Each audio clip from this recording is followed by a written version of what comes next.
Simplicity with रश्मि में रश्मि के साथ आपका बहुत बहुत स्वागत है। आप इंतज़ार कर रहे होंगे मेरा। मैं आ गई आज एक नए टॉपिक के साथ, आपके साथ खूब सारी बातें करने।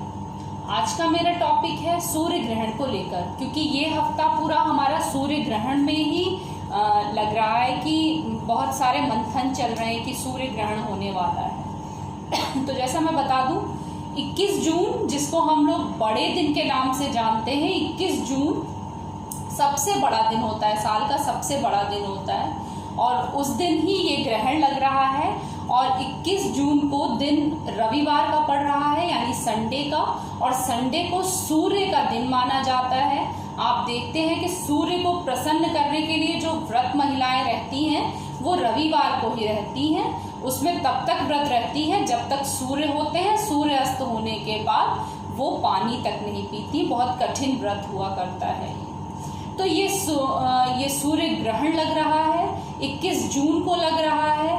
अपने आप में सबसे बड़ा ग्रहण है। ऐसा ग्रहण 2001 में लगा था। 2001 में 21 जून को ये ग्रहण लगा था, पूर्ण सूर्य ग्रहण लगा था। तो इसमें बहुत सारी चीजें आ जाती हैं, जिसमें हम ये देखते हैं कि सूर्य ग्रहण क्यों लगता है। सूर्य ग्रहण ये सिंपल मान्यता है, सब लोग अच्छे से इसको जानते हैं कि सूर्य ग्रहण क्यों लगता है। वैज्ञानिक मत ये कहते हैं कि जब सूर्य और पृथ्वी के बीच में चंद्रमा आ जाता है तो ये सूर्य ग्रहण लगता है। मतलब चंद्रमा सूर्य को पूरी तरीके से ढक लेता है और पृथ्वी पर उसका प्रकाश नहीं आने देता, अंधकार कर देता है। और बहुत सारे इसकी पौराणिक मान्यताएं हैं और धार्मिक मान्यता और बहुत सारी कहानियां भी हैं, जिसमें से एक छोटी सी कहानी मैं आज आपको बताना चाहती हूँ। वही एक कहानी है। उसमें यह था कि जो असुर थे, वो असुरों का तीनों लोकों पर पूरा साम्राज्य हो गया था। जल थल सब जगह पर उन्हीं का राज्य हो गया था, जिससे देवता डर गए थे और देवताओं ने विष्णु भगवान की स्तुति स्टार्ट कर दी। अब विष्णु भगवान जी ने ये किया कि ऐसा है कि तुम लोग क्षीर सागर का समुद्र मंथन करो, उसमें जो अमृत निकले उसको आप ले लीजिएगा। देवताओं से ये कहा, क्योंकि जिससे देवता पीते ही अमर हो जाएं। देवताओं ने क्षीर सागर का मंथन किया और जब अमृत पीने का वक्त आया तो उस समय असुर आ गए और असुरों ने कहा अमृत हमें भी चाहिए। असुर अमृत का युद्ध चल ही रहा था दोनों में, असुर में और देवताओं में। इतने विष्णु जी मोहिनी रूप धारण करके आए और उन्होंने कहा कि मैं आप लोगों को बराबर बराबर दे दूंगा, क्योंकि वो मोहिनी नारी का रूप था। तो सब भ्रमित हो गए और जो असुर थे वो मुग्ध हो गए। उन्होंने कहा ठीक है, एक तरफ देवताओं को बैठा दिया, एक तरफ असुरों को बैठा दिया और सबको देना शुरू हो गए। इतने में तब तक हुआ क्या कि कोई एक असुर था जिसने अपना वेश बदलकर वो देवताओं के समूह में जाकर बैठ गया था। और जैसे ही वो अमृत उसको दिया विष्णु भगवान जी ने, और वैसे ही सूर्य और चंद्रमा ने तुरंत इशारा कर दिया कि ये असुर को अमृत मिल चुका है और वो अमृत उसके गले तक पहुंच चुका था। ये पता चलते ही सुदर्शन चक्र से विष्णु भगवान ने उसकी गर्दन को काट दिया। क्योंकि गर्दन तक अमृत पहुंच चुका था तो वो मर तो सकता नहीं था, लेकिन वो धड़ और सर अलग हो गया और वही सर और धड़ राहु और केतु बन गए। तो राहु और केतु की दुश्मनी भी हो गई सूर्य और चंद्रमा से, और ये एक कारण ग्रहण लगने पर भी हो गया कि ये एक समय देवताओं के कष्ट का समय होता है। तो ये तो एक कथा थी पौराणिक। दूसरा, इस साल आपको पता है कितने ग्रहण लगने वाले हैं? इस साल 6 ग्रहण लगेंगे और ज्योतिषियों का कहना है कि किसी भी साल 3 से ज्यादा ग्रहण नहीं लगने चाहिए। अब आप समझो कि ये ग्रहण इस साल 6 लगने वाले हैं। और ये जो ग्रहण होता है ये कष्ट का समय होता है। इसको नकारात्मक ऊर्जा यानी नेगेटिविटी, हमारे एटमॉस्फेयर में नेगेटिविटी इससे बहुत ज़्यादा फैलती है। और ये जो 21 जून का सूर्य ग्रहण है, ये सामुदायिक रूप से लोगों के लिए गलत असर पैदा करने वाला है। ये बिल्कुल अच्छा नहीं है, इसका कोई शुभ फल नहीं है, अशुभ ही है। जो आप देख ही रहे हैं, साल की शुरुआत ही कोरोना नामक एक जो ये बीमारी से हुई है, ये एक समुदाय को हर्ट कर रही है, पूरे एक समूह को परेशान कर रही है। ऐसा नहीं किसी एक व्यक्ति विशेष के साथ कर रही है। दूसरी बात आती है कि कब है, किस समय लगेगा, आपको क्या करना है। 21 जून को लग रहा है, संडे पड़ रहा है, अच्छी बात है। बहुत से लोग जो काम पे जाने लगे हैं उनको भी छुट्टी मिलेगी। आपको बिल्कुल ये चीज ध्यान रखना है। सुबह 10:13 से शुरू होगा, लगभग 12 से 1 के बीच में ये चरम पर होगा और 3:05 पर इसका समापन होना है। फिर आता है कि ये दिखेगा कैसा। ये कंगन के आकार का दिखेगा। भाई इसको, ये सूर्य है, सूर्य को चंद्रमा ने पूरा ढांक रखा है और जहां जहां ये खुलेगा वहां वहां खाली रोशनी आती रहेगी, तो ये एक कंगन नुमा दिखाई देगा। ये रिंग, मतलब एक रिंग के आकार का। फिर है कि सूतक क्या चीज होता है। एक सूतक बोला जाता है, ये ग्रहण लगने के 12 घंटे पहले लग जाता है। तो अगर जैसे आपका इधर ग्रहण लग रहा है 21 जून को 10 बजे, तो आपका ग्रहण 20 जून को रात 10 बजे के आसपास लग जाएगा। तो उस सूतक काल में हमको पूजा पाठ नहीं करना है, खाना पीना नहीं खाना है।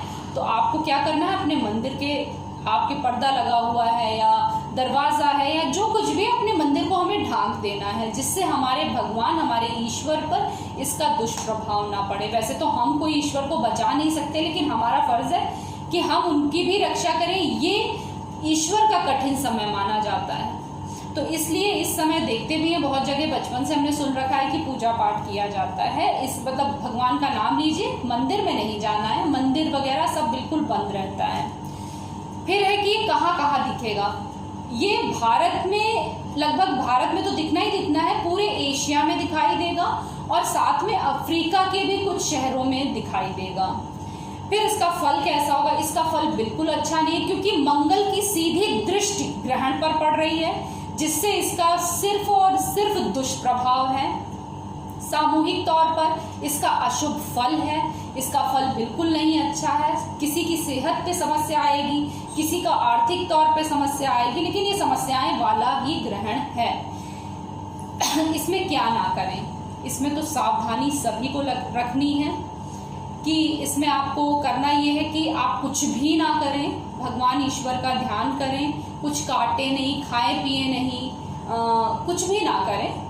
और जैसे कोई बुजुर्ग हैं या बच्चे हैं तो उनको थोड़ी बहुत तो समस्याएं नहीं भाई उनको दे सकते, तो उनको आप दे सकते हो, कुछ खा पी लें या ऐसी कोई, क्योंकि लंबा ग्रहण लग रहा है सुबह 10 से शाम के 3 बजे तक। तो आप छोटे बच्चों और बुजुर्गों के साथ तो, और या बीमार व्यक्ति के साथ तो हम भाई ऐसा नहीं कर सकते। सबसे ज़्यादा जो ध्यान रखने वाली बात है वो प्रेग्नेंट लेडीज़ को या गर्भवती महिलाओं को, उनको बहुत सावधानी रखनी है। कुछ काटे नहीं, सजे समरे नहीं, कुछ भी खाना बनाने या पकाने मत जाएं, गैस मत ऑन करें, ईश्वर का नाम लें, तुलसी का दल तोड़ के अपने जीभ पर रख लें और उसके बाद हनुमान चालीसा का पाठ करें या स्तुति करें दुर्गा जी की, या जो भी ईश्वर को आप मानते हो, किसी भी ईश्वर की आप उपासना करिए, पूजा पाठ करिए। और जब सूतक काल लग जाता है तो उसी समय से हम अपने खाद्य पदार्थों में, खाने की चीज़ों में, फ्रिज में जगह जगह या तो आप क्या बोलते हैं, तुलसी दल को रख दीजिए। तो उससे क्या होता है, चीज़ें खराब नहीं होती, हमारी शुद्ध बनी रह जाती, क्योंकि ये जो समय होता है ये बिल्कुल नेगेटिविटी का होता है। उसके बाद आप क्या कर सकते हैं, देखिए माहौल में पूरी नकारात्मक ऊर्जा है, इतनी ज़्यादा नेगेटिविटी होती है, कोशिश करें कि सूर्य ग्रहण के समय आप उसके सामने छाया पे ना पड़े, क्योंकि उस समय राहु केतु बहुत एक्टिव होते हैं और राहु केतु की छाया ही जिस पे पड़ जाए तो ये बताने की ज़रूरत नहीं है, बहुत नेगेटिव मैटर होता है, नेगेटिविटी बहुत होगी और माहौल बिल्कुल अच्छा नहीं होगा। आपको सूर्य ग्रहण के समय कोशिश करना है कि बाहर ना निकले। वैसे कोई निकलता भी है तो क्या कर सकते हैं, काम है, ज़रूरी बातें हो सकती हैं।